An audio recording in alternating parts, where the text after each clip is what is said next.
కొనిదెల పవన్ కళ్యాణ్ గారు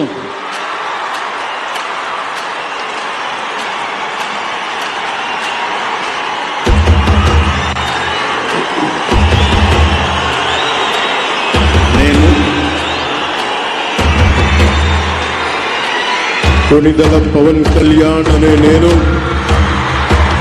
శాసనం ద్వారా నిర్మితమైన భారత రాజ్యాంగం పట్ల నిజమైన విశ్వాసం విధేయత చూపుతానని, భారతదేశ సార్వభౌమాధికారాన్ని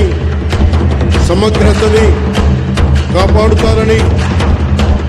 ఆంధ్రప్రదేశ్ రాష్ట్ర మంత్రిగా నా కర్తవ్యాలను శ్రద్ధతో అంతఃకరణ శుద్ధితో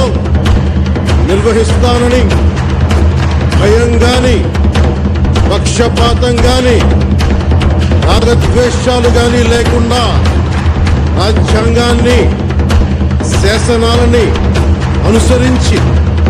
ప్రజలందరికీ న్యాయం చేకూరుస్తానని దైవ సాక్షిగా ప్రమాణం చేస్తున్నాను. నేను